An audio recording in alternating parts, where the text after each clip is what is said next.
Hi, this is Michael Bosey. Really appreciate you being here on Marketing Without the Marketing. Today's topic, I want to get into a little bit more on social media marketing at the request of some listeners. I've spent a little bit more time on sort of content strategy in general. Let's do, a couple episodes on that focus more on social media marketing. I think that'd be useful. All right, so today's topic will be making real connections with social media. Really important topic. And also, when I look at how people use social media, it's one of the things that's an easy thing to make mistakes with because, we're sort of used to the idea of media as sort of, the way that we saw it in the 20th century, which was definitely a broadcast mentality. And social media is very different.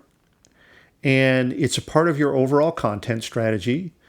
And the whole point of having a content strategy is to make connections. A content strategy is not just about the content, it's what you do with that. And if you're going to be trying to establish thought leadership, that's going to require that you have an audience. And building an audience is going to require more than just content. The content has to be good, make no mistake. The whole idea here is that you're going to want to, you want to try to form genuine, bi-directional relationships with folks who are your users, your readers, your customers, and big thing, we talked about this a couple episodes ago, those who influence other users, readers, customers as well. This is a really powerful thing about the new world and the thing that you want to harness, but when it comes down to it, it's kind of a requirement. I mean, your ideas are not going to take off without the support of influencers who will spread the word on your behalf. And they've got to do that willingly. You can't pay them to do that. And of course, they've got to get excited about it because if they don't do that, they're not going to get other folks interested. But how do you make those connections? Now, there are a lot of ways to form connections using social media and other web tools, but which one will work best for you and your audience? How do you invite people to interact with your content? How do you actually start the conversation and then, of course, keep it going? Now, I tend to put this into three different categories, and if you think about it, all the activities can sort of be bucketed into one of these three things. Those three are, number one, invite, number two, attract, number three, converse. Let's go through them briefly in order. So the first thing, to invite people, actively inviting people into the conversation. All right, so the first thing that you're going to do in a social stream is you got to build awareness. If people don't know about you, then they're not going to be able to do anything with you, right? So the first step towards establishing some sort of presence is to kind of use social media as a broadcast mechanism. You don't want to stop there and say, all right, that's all I'm going to use it for. And you can see people make this mistake all the time, but you got to start somewhere. And you got to be smart about it, though. Trying to capture the attention of people who are not interested in you or your ideas is kind of off-putting. All right, but you can't have this thing take over your whole life. I mean, you got a business to run. You can't be on social media constantly, so it's okay to build in some automation tools, things like Hootsuite, Buffer, tools like that can schedule a stream of tweets, for instance, that link back to your content. You got to be smart about it. As I always say, you're going to write for people, not for robots. But while you're inviting people, make sure that you're providing a compelling reason to visit the link from your blog post. And it's okay on certain, like for instance with Twitter, it's okay to share that link again. And, sometimes with blog posts, I'll do this, anywhere from 8 to 12 times, but with caution, right? You don't want to just blast this same link over and over again on the same day. You can space this out over, 8 to 12 links over 30 days. That's going to work fine for Twitter, but you know what? You really can't get away with that with Facebook, LinkedIn, Google+. And also the other thing about automating, I don't really recommend that when it comes to anything other than Twitter, just because you want control over how the content is presented, and you're going to lose some of that unless you handle that manually.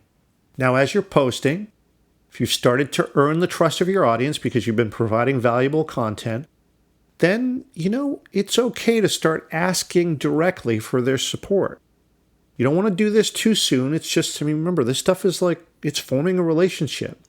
So, don't just jump in there and ask too soon, but once it's appropriate, it's okay to ask for someone to follow you, to share a post of yours, for a like on Facebook, or ask someone to subscribe to your mailing list.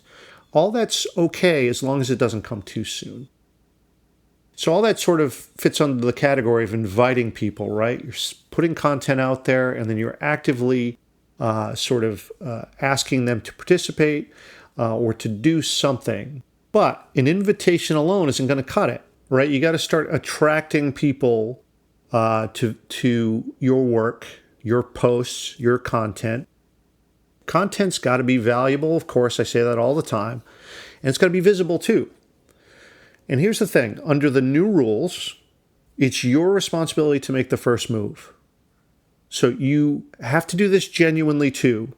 You have to give of yourself without any expectation of a transaction, no expectation of getting something in return.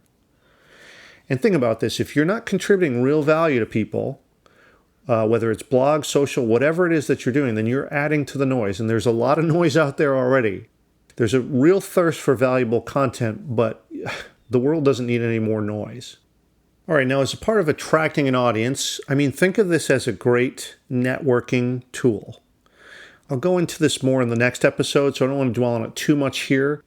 But you really got to pick the right platform, the right channel that's going to work for you, where your audience meets, where they reside. And when you're starting to develop an audience, I've personally found Twitter to be the best tool just because it's an open network, which means that you're not just talking to friends, family, colleagues. That can be a good start, certainly on Facebook, LinkedIn for colleagues, maybe Google+, though I find that to be much more valuable in helping with search. But Twitter is an open network, and that means it's great for discovering new folks. And I'd recommend it for anyone. It's especially great for a B2B business. Then the other thing, if you can, try to add some permanence to this. It's an issue with social channels and Twitter especially, right? It tends to be very momentary, very ephemeral. Your content pretty quickly disappears. And, you can deal with this by tagging. So using hashtags and using this in a very clever way can make your content a lot more discoverable, a lot more durable, a lot more asynchronous. And, make that easier on your readers. Pick the hashtags that they use and give them a clear path through these collections of content. All right, so the third thing is to converse. Now that you've made an invitation, you're attracting people to your content. Now let's talk about discussing the content. The best thing that you can do if you're trying to build this is to look for a place where there's an exchange of ideas. Look for places where you can actually contribute to the conversation. So the first thing that you're going to want to do is ask questions whenever you can. Provide a reason to connect. People want to help, so let them. You can open an idea for further examination, ask people for their opinions. There are plenty of forums, Facebook groups, LinkedIn groups that are just great for this. There are things that you might want to know, or things that you might want to just open as discussions, sort of soft touch. Remember, it is selling, but you're doing this with a very light touch. So that means you're going to, ask a real question and, with the genuine intent of learning something from the exchange or using that as a teaching opportunity for others in the group. And if that's the case, right, your ideas are likely to become a little bit better for it because you're kind of doing research along the way and you're building a relationship at the same time. That's sort of win-win. Now, also, you should be following as many blogs about people in your area or segment as much as you can, right? Because there are already thought leaders out there, and you want to try to gain some proximity to them. I always say, be generous. Try to help them. They're thought leaders because they're putting good work out there, but you may be able to offer a perspective or angle that they hadn't considered. That'd be really cool, right? You got to be respectful contribute out of a willingness to help. All that is true. You got to be genuine about it. So you don't want to take away from the conversation and say, hey, look at me, calling attention to yourself. I mean, you're contributing because you genuinely want to help develop the ideas. So it probably goes without saying, but if there's no opportunity to contribute, then don't, right? Do everything that you can to sort of extend the discussion. And the cool thing is that a thought leader, I mean, by definition, they sort of have influence over their own audience, and you could get some attention there. But again, just do it with a real soft touch. And I know with these three things, whether you're inviting, attracting, conversing on social, it can feel like a lot of extra work. But look, forging these connections is really important to you and your business. I mean, you're trying to attract an audience, build trust, build these relationships. And after all, what's the point of a content strategy if you're not forming connections? No one else can do this for you. It's your responsibility. So you got to take it seriously. And, these are sort of the new rules. It's a new opportunity, and you just got to treat this a little bit differently. And look, you're the one who's the artist, the small business owner, the person who's out there taking a risk, putting something new into the world. So it really is up to you to make the first move. So expect feedback on your ideas, invite conversation, be patient, be persistent. And above all, I mean, look, this is a social space, right? Don't forget to have fun with it. I mean, there's really some great people out there. I've just found my interactions with folks on Twitter and the other channels to be really valuable to me. Have made me think differently about things, have pointed out things that I hadn't thought before. Those conversations are they're like free market research with your audience. And I found it to be incredibly valuable. And I think if you treat this the right way, I think that you would too. All right, so I think I'll leave it right there. And again, thank you so much for joining. Really appreciate you being here. Let's talk about channel selection in the next podcast next week, and I hope that you'll join me then. Thank you.